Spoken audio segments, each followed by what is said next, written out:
Glaser. Welcome to another edition of the PBS MediaShift podcast, the MediaTwits. This week we'll be talking about a new study about Middle East media usage in 6 countries, especially what they're doing and what they're using as far as social media goes, what type of content they like in entertainment, and also the desire to have their media censored, especially when it comes to films. And we'll be talking in depth about the study that just was released in the past couple weeks from Northwestern Qatar. First, before we get into the study, I want to introduce our panel this week. We have Andrew Lih joining us from American University. We have Everette Dennis, the Dean and CEO at Northwestern University, Qatar, joining us at night there. And we have Fannie Cohen, our MediaTwits producer, joining us from New York. This study was really interesting. It's 9,600 people who were interviewed in person and by phone in 6 different Middle East countries, and a real in-depth look at media usage, whether it's TV or online, social media, really in-depth. And when you go online to check out the survey, there's a lot you can play with and filter. It's a really nice data visualization. And we had Dean Everette on last year when they did a similar study, and it was really interesting to see the breakdown of everything. And this year, it seems like the top line results for us who are looking really at digital media is that social media has really spread throughout the Middle East with a real emphasis on Facebook and Twitter usage, although other social networks do really well depending on country.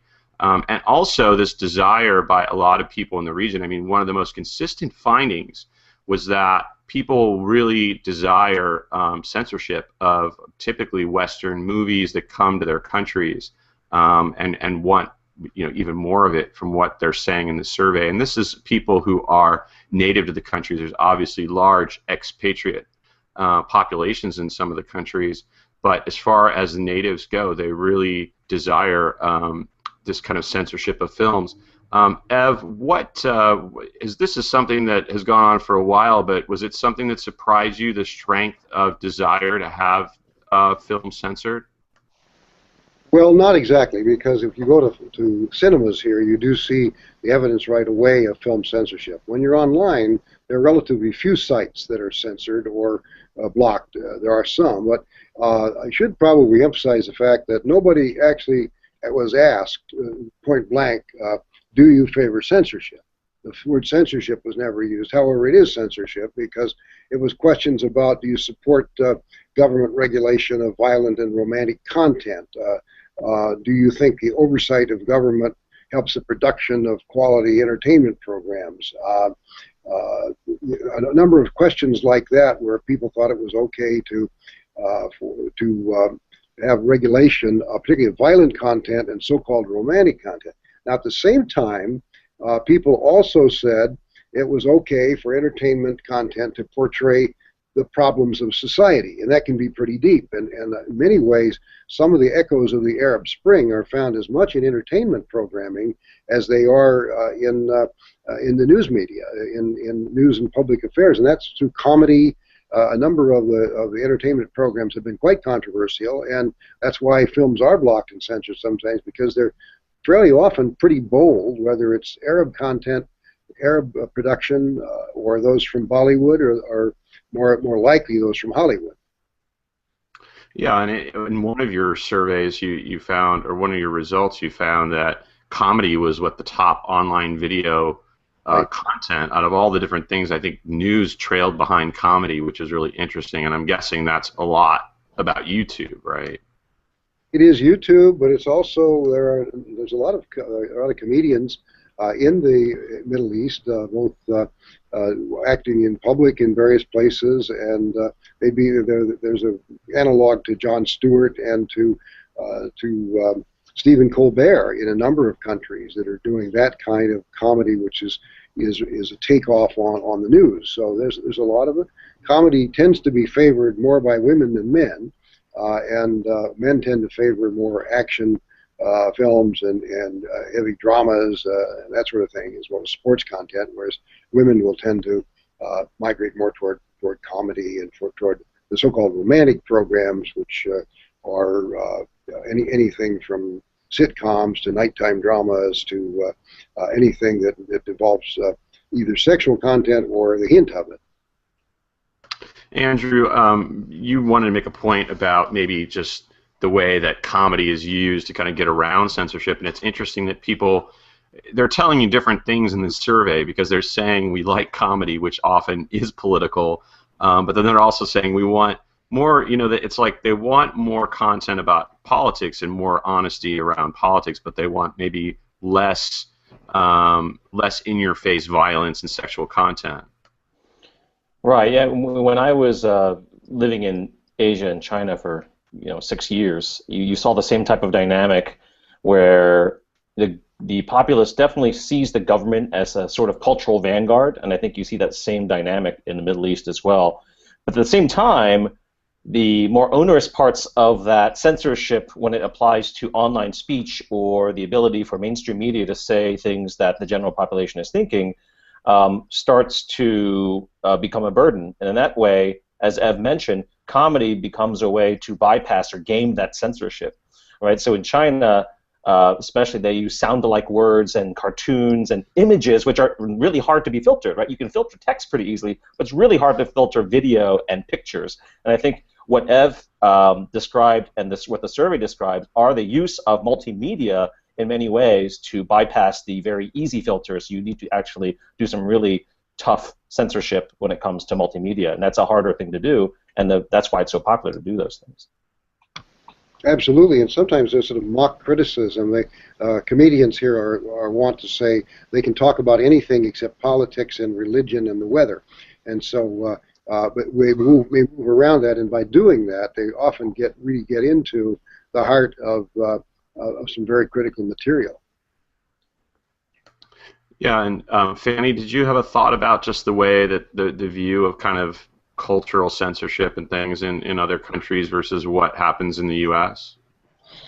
Well, yeah, I mean, it's interesting that comedy is so popular, and yet it is always been a tool for subversion. And I'm curious that we have these two things coinciding where people want their media to be censored because they don't want to do it themselves, or they don't want to have to wade through potentially offensive content, and yet there is a hunger for this kind of content. How do you think these two things square with each other?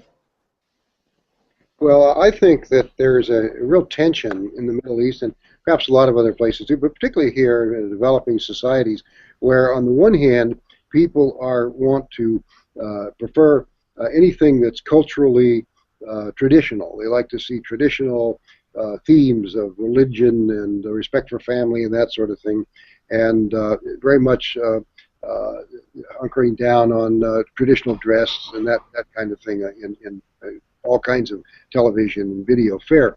On the other hand, they also want to be part of the modern world, and they have a real thrust to be part of global society, and so there is an acceptance here and across the Middle East of both very conservative local programming on historical dramas about the Prophet Muhammad, for example, and at the same time a real flow in from Hollywood, Bollywood, Hong Kong, many other sites. The thing that surprised me about this study was just how much is coming into the region. That we used to think of cultural imperialism, of everything from outside, but you have now, and usually from the United States, now you have so much from so many parts of the world, thanks to the internet, and at the same time, much more local content. There's a lot of film production and sometimes very crude TV production.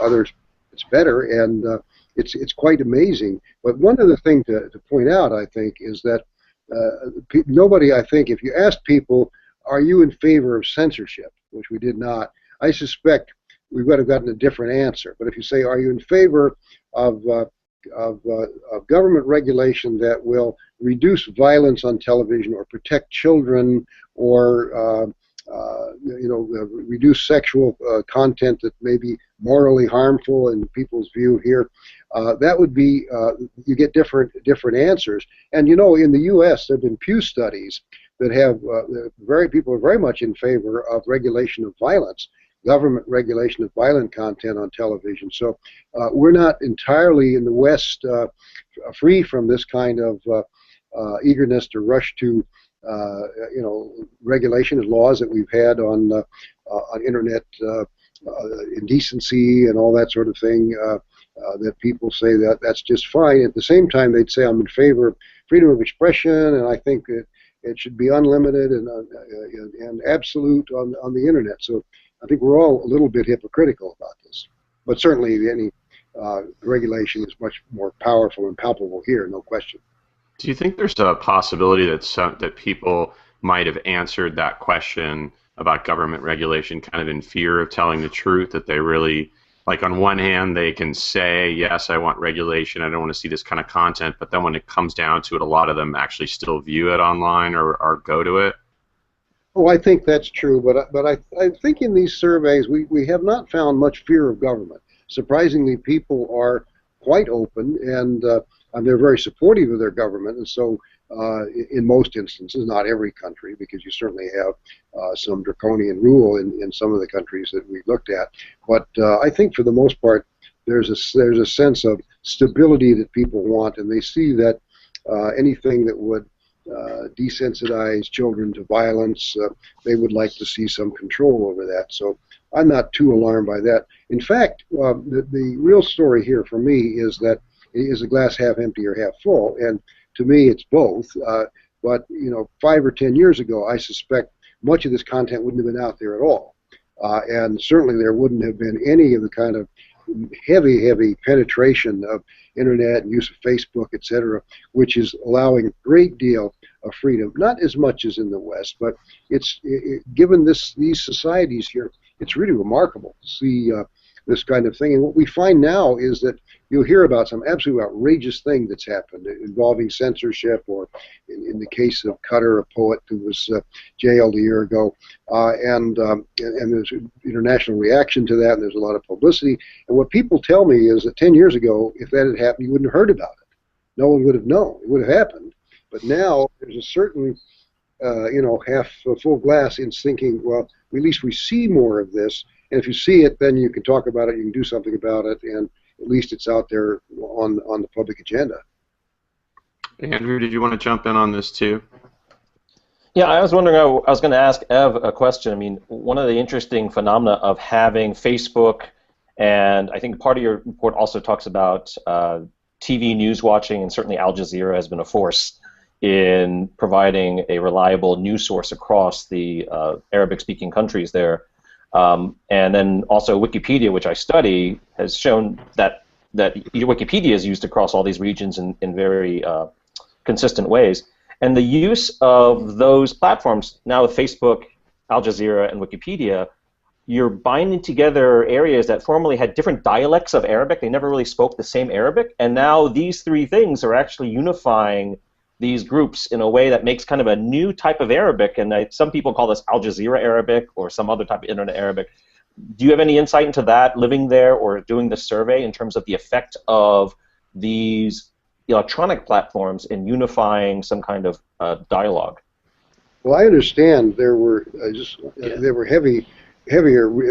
are heavy regional accents in each of the Arab countries. In some places, it's hard to understand people who know the language very well. So Al Jazeera has, I think, encouraged the use of modern standard Arabic, and more people are learning that. They're learning it in the schools. So I think that's true. I think that it has had that effect. Al Jazeera itself is an amazing case study and a trajectory from really a pretty crude operation in its early days, organized by former BBC people, but taking on anything and showing beheadings and other kinds of fare, and its reliability was questionable, to a quite rigorous, ethically organized news organization. Now, there certainly are transgressions here and there. We know about some of the coverage in Egypt and Turkey and elsewhere, but for the most part, it's a pretty reliable source across the region, and it has had a profound cultural effect on people, and all their pride in producing local programming. The largest, I think, largest news gathering organization in the world now.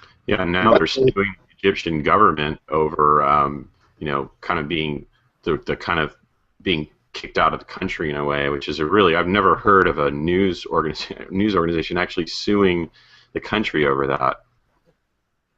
Well, I think that did happen in Singapore and Malaysia Okay. back in the day, but not very often. But yeah, this is a pretty bold move by Al Jazeera to bring attention to this, and whether they intend to take that to some international venue, I don't know. I was going to mention, too, that I'm very interested in Andrew's work on Wikipedia, because Wikipedia, at one level, seems innocuous and encyclopedic and a reference source, and on the other, it really is amazingly critical and analytical at times, and manages to wedge in a lot of very controversial material, so that it is a news source more than simply the reference that it perhaps was originally intended to be, and the interactivity and the changes and the debates are, I think, fantastic, and I don't think there's enough attention to that. I think it's great to really watch Wikipedia, because it is a little below the radar for most people when they think about news or entertainment media. Right. There have been some studies that I've been using that show that, at least among the Arabic bloggers and increasingly the Twitter users, that there's a lot of regionality in terms of Arabic bloggers or Twitter users for their either national news service or for things that are catered to those specific regions. But the two notable exceptions are Al Jazeera as a satellite TV network and Wikipedia, which is fascinating because two completely different models, as you said. Al Jazeera being kind of a top-down BBC, managed news organization, and Wikipedia completely grassroots, bottom-up. And in 2008, there was a conference in Alexandria, Egypt, which was the annual Wikimania conference, and they were trying to fix something that was an Achilles heel for the Arabic language world, which is that there's not a lot of online content to use as reference material in the Arabic language. And the Alexandria Library had this amazing scanning operation where they're doing optical character recognition and getting those texts digitized in massive ways. So that was back in 2008, and they've made a lot of progress. That'll be the next Google copyright suit, I suppose, of sorts. But I think that's absolutely right. There's a paucity of books, for example, published in Arabic, or translations from other countries, from English or German, etc., in Arabic. There's some effort to turn that around, but not fast enough. So that's what online content has done so brilliantly. There's an enormous amount of Arabic material online, all kinds of things there, and that's changed the whole game, I think, in a lot of ways. And I think it's pushing for other kinds of media. We find now more and more things coming in from Europe are translated and offered in both languages, and I think that's all for the better. And also, there's certainly really a trend toward bilingualism, with English being with the exception of the francophone countries, English being the preferred second language, with educated people certainly, and a lot of other folks are learning. I'm curious about the social media aspect of your survey, because it showed that Facebook has a pretty large, kind of beats all the other networks, which I guess is similar in a lot of other countries as well, and that Twitter, there's a few anomalies. I guess Twitter is really popular in Saudi Arabia. YouTube is also extremely popular in Saudi Arabia. But was there something about Facebook that you think, why it dominates the way it does? Well, I don't know, but I think it was on the scene first. It became very, very popular, and of course it played such a role during the Arab Spring in Tunisia, in Egypt, and elsewhere. It became almost iconic in a way that it isn't elsewhere. Because of its connection to revolution, whereas Twitter has done that in some other places, Iran, etc. I think that the flexibility of Facebook and the capacity to do much more than Twitter or Instagram and some of the other social media sites is something that people like, and it's the ease of use, the fact that families get involved. It's not as, it's got a more heterogeneous user base, I think. People's parents and grandparents and aunts and uncles are on Facebook, which some people think was going to be the death of Facebook, but today that hasn't happened. They used to say the worst place, if you went into a bar or to a party, the worst thing that could happen to you, your parents would show up. Well, now they're there on Facebook. Nina Aunt is there with everybody else. And apparently in the Middle East, I suspect because of the great reverence for family and family connections and sharing pictures and all of that. I'm sure that's a big part of Facebook's increasing and sustained popularity. And Fannie has up the page on kind of social media usage across the different countries, and it's really interesting because you can look at it, you can really filter it down. It looks like by gender, by age group, whether they're expatriates, Western or Arab, you know, their education level. So it's really fascinating to see just the usage across all those different groups, and also just the fact that you can kind of go online and filter is a lot of fun. Yeah, you know, one of the things, Mark, the spread of it has been quite amazing. It started everywhere probably about the same time, but the wealthier countries, the Gulf countries, you have some of the highest penetration, of course, and you have more access. Whereas a country like Egypt, which is very poor, even though there's a lot of interest in social media, have less activity there. And so it's, I think it'll change, and as various kinds of smartphones and other devices get cheaper, I think we're going to see a greater spread of it, because people do want to use it. There's a passion and a hunger for it, maybe even more so in some of these poor countries, but they just don't have the high-speed internet. They don't have some of the capacity that's available. And the Gulf is very wealthy and is the most wired part of the world now. You know, Qatar, Saudi Arabia, and Bahrain, countries like this are really very passionate about their internet use, and they know a lot about it. They're studying it. They're interested in it. So our study has a real resonance here. People are very eager to hear about this. They probably don't like all of the negative aspects of the news that gets brought up by this, but I think there's pride in the fact that this is a place where the Middle East is a real world-class global player. It's not true in a lot of other sectors, I think. Andrew, did you have any thoughts about kind of some of the findings around social media? Well, one of the interesting things I saw was the gaming aspect, which is kind of interesting because gaming has shifted from a lot of other traditional ways that we thought of video games to casual gaming and everything. And I thought one of the interesting things from those stats was that driving games were the most popular games in those countries, which is quite interesting. Any insights into that? Are people aspiring to drive a car and they just can't get a car in the Middle East? There's some of that. Violence. I think that, well, probably a little bit of both, but I think people do love the car culture, and you see in the wealthier countries here, every expensive car, the Maseratis and Lamborghinis, etc. And people, not all the kids can afford those, but they like that, and they like, I think, racing. Racing is popular, well, in race car driving, that kind of thing. So I expect that's a part of it, but. Video games are very popular, and no question about it. They're, of course, easier to use. You don't have the cinema culture in this part of the world. You have some, but they don't have as many screens. And so the smaller the screen, in some ways, the more accessible, the better. And that's, people love that, either in any one of the online forms that have video games. And the video game clientele, I think, is, as it is in the U.S., not just young kids. It's a lot of people in their 20s or 30s. I think the heavy penetration into that part of the population, and a lot of among women as well as men, for example. Right, and I'm wondering. Oh, go ahead, Andrew. I'm wondering. I didn't see any questions about peer-to-peer downloading or what we consider unauthorized downloads. Any plans to do that in the future, or any insights on those? Well, we could do that. Yeah, there's some questions that touch on that, and there's some open-ended discussions where people are asked to speculate a little bit, and that's certainly an area we could file sharing issues and those kinds of things too. And a lot in the area of, I guess you would say, copyright, intellectual property in a homelier way. I think would be interesting to know more about that. And of course, with any survey, as you all know, it's a very large-scale study that zeroes in on countries and different aspects of the demography. But almost any question, and if you ask for what this really means, you have to say it depends. And so some more qualitative research, I think, is helpful as well to do some focus groups, and we may do some of that.